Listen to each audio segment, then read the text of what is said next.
Both these films are all about narcissism. Toxic narcissism is a term that has gained significant traction in our popular culture. It's often used to describe people who exhibit excessive self-importance, lack empathy, and exploit others. This movie is a great opportunity to talk about toxic narcissism versus healthy or adaptive narcissism. Can you give me some examples of toxic narcissism and how it's like talked about? You hear this a lot, I think, about relationships. Oh, I was in a relationship with a toxic narcissist. Yeah, people throw toxic around a lot in relationships. You hear about this in the workplace a lot as well. Oh, I'm working with a toxic narcissist. How do I deal with it? There have been articles written about it. There's a whole lot of wanting other people to change and calling other people toxic, and not a whole lot of like, hey, you know what? I was toxic and I decided to change. I'm glad you bring that up, Jeff, because there's lots of examples in this movie of some toxic narcissism, mostly from the Glenn Powell character. Sure. Great portrayal. And he does a lot of things that it's all about him. In fact, his call sign, Hangman. Fellas, this here's Bagman. Hangman. Whatever. Is explained by the Phoenix character. Want to know why we call him Hangman? Where's he going? That's why we call him Hangman. He'll always hang you out to dry.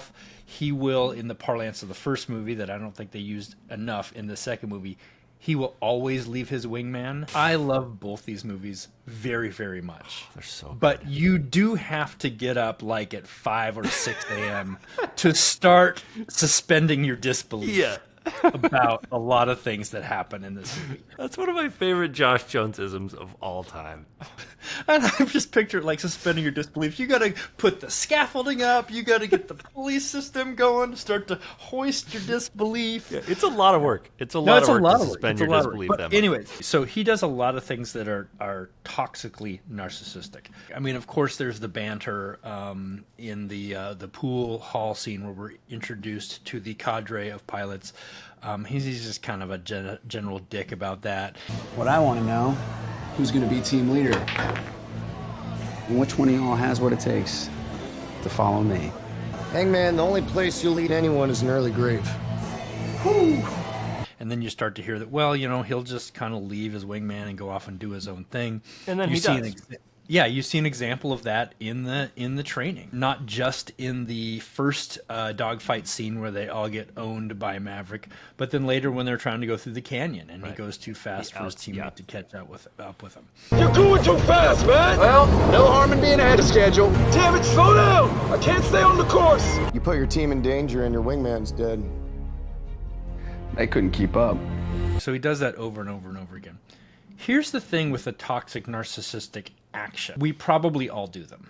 Sure. We probably all, at some point, without thinking or thinking too much about something, have a behavior that is self-centered, lacks empathy towards others, and ends up harming people. That does not mean he or anyone who does that is a pathologic narcissist. I'm sure there's got to be gray area, but is there how much gray area is there between a person who sometimes could be toxic narcissistic and a pathologically toxic narcissist? We have a psychiatric diagnosis about narcissism. It's narcissistic personality disorder.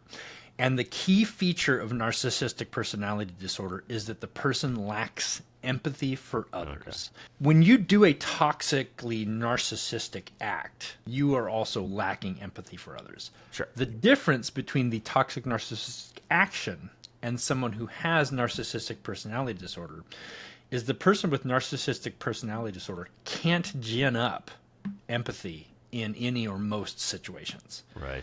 And somebody who does a toxically narcissistic act lacks it in a particular moment and time, and then they feel bad about it or they have it later. Do you think one of the hallmarks of toxic narcissism is the ability to say toxically narcissistic 5 times fast?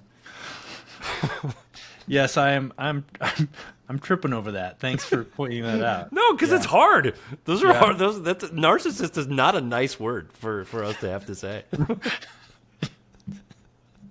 Yeah. If you are a narcissist who lights fires, are you a narcissist?